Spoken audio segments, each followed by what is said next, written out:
ਅੱਜ ਦਾ ਵਲੌਗ ਅਸੀਂ ਕਰਾਂਗੇ ਸਟਾਰਟ ਪੰਜਾਬੀ 'ਚ ਤੇ ਪੰਜਾਬੀ ਕਿਉਂਕਿ ਜੱਟ ਲੋਕ ਆ ਤੇ ਪੰਜਾਬੀ ਬੋਲਣੀ ਚਾਹੀਦੀ ਹੈ, ਜਿਹੜੀ ਆਉਂਦੀ ਹੈ ਜਿੱਦਾਂ ਦੀ ਵੀ ਆਉਂਦੀ ਬੋਲਣੀ ਚਾਹੀਦੀ ਆ। ਤੇ ਕਿਉਂਕਿ ਸਾਡਾ ਕਲਚਰ ਹੈ, ਪੰਜਾਬ ਵਿੱਚ ਰਹਿੰਦੇ ਹੈਗੇ ਆ।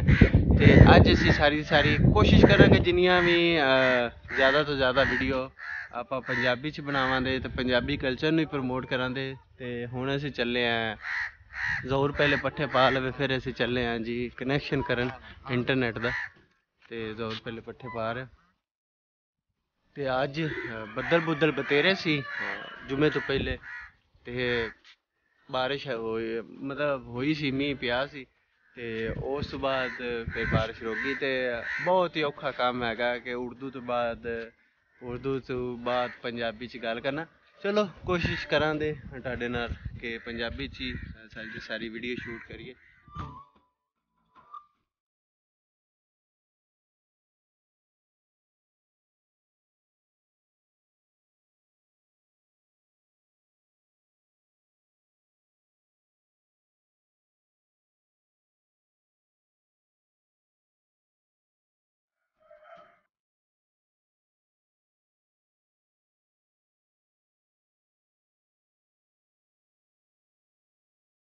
ਦਾ ਕੰਮ ਕਰਨ ਲੱਗਾ, ਸੁੱਤਾ ਪਿਆ ਸੀ, ਉਵੇਂ ਉੱਠੇ ਪੱਠੇ ਪਾਉਣ ਲੱਗ ਪਿਆ।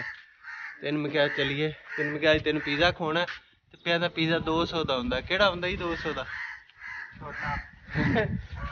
ਛੋਟਾ ਹੁਣ ਕੋਈ ਨਹੀਂ ਹੁੰਦਾ ਹੁਣ ਹੈ 1500 ਦਾ ਹੋਣਾ। ਜ਼ੋਰ ਅੱਜ ਤੂੰ ਪੀਜ਼ਾ ਖਾਣਾ ਹੈ ਤੇ ਉਹਦੇ ਤੇ ਕੀ ਲੱਗਾ ਹੁੰਦਾ, ਕੀ ਵਿੱਚ ਮਿਕਸ ਹੁੰਦਾ? ਉਹਦੇ ਵਿੱਚ ਬੜਾ ਕੁਝ ਕੀ ਹੁੰਦਾ? ਗੋਸ਼ਤ ਵੀ ਹੁੰਦਾ ਹੈ, ਬੱਕਰੇ ਦਾ ਕਿ ਕੱਟੇ ਦਾ? ਮਰੀਆਂ ਕੁਕੜੀਆਂ ਦਾ ਵੀ ਹੁੰਦਾ ਹੈ। ਹੋਰ ਕੀ ਹੁੰਦਾ? ਮੱਝਾਂ ਨੂੰ ਹੁਣ ਅਸੀਂ ਬੰਨ ਬੁੰਨ ਲਿਆ ਤੇ ਅੱਜ ਕੱਲ੍ਹ ਨਾ ਪਿੰਡਾਂ ਦੇ ਵਿੱਚ ਉਹ ਕਰਾਚੀ ਵੱਲੋਂ ਬਿਮਾਰੀ ਆਈ, ਗਾਵਾਂ ਨਹੀਂ ਹੁੰਦੀਆਂ ਤੇ ਗਾਵਾਂ ਨੂੰ ਫਿੰਸੀਆਂ ਜਿਹੀਆਂ ਨਿਕਲ ਆਉਂਦੀਆਂ ਫੋੜੇ 'ਚ। ਤੇ ਅੱਲਾ ਮਾਫ਼ ਕਰੇ, ਸਾਡੇ ਮਸਾਏ ਉਹਨਾਂ ਦੀ ਵੀ ਇੱਕ ਗਾਂ ਨੂੰ ਨਿਕਲੇ ਸੀ ਤੇ ਉਹ ਮਰ ਗਈ ਸੀ।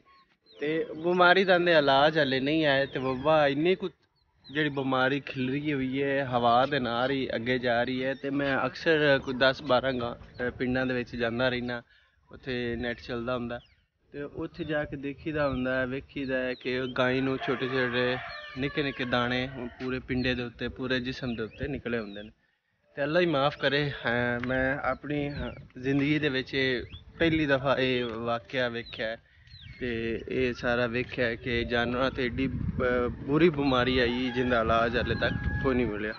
ਲੋਕੀ ਫਿਰ ਮਜਬੂਰੀ ਨਾਲ ਰਹੇ ਕਿ ਹਾਂ ਐਡਾ ਮਹਿੰਗਾ ਸਾਡਾ ਡੰਗਰ ਹੁੰਦਾ ਹੈ, 1.5 ਲੱਖ ਦਾ, ਕੋਈ 2 ਲੱਖ ਦਾ ਹੁੰਦਾ ਤੇ ਮਜਬੂਰੀ ਨਾਲ ਹੀ ਉਹਨਾਂ ਨੂੰ ਕਦੀ ਉਹ ਮਤਲਬ ਕਿ ਸਰੋਂ ਦਾ ਤੇਲ ਤੇ ਲੱਸੀ ਮਿਕਸ ਕਰਕੇ ਦਿੰਦੇ ਨੇ, ਟੀਕੇ ਲਗਾਉਂਦੇ ਨੇ।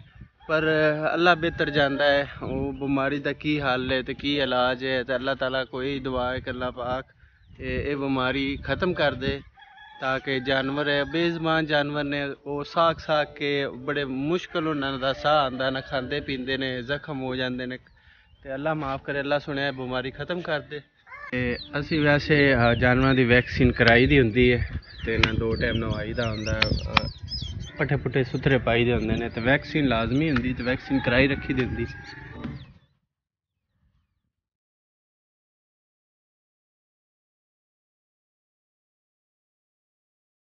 ਤੇ ਤਾਰ ਲੈ ਲਈ, ਹੋਰ ਦੂਜਾ ਸਮਾਨ ਲੈਣ ਗਿਆ।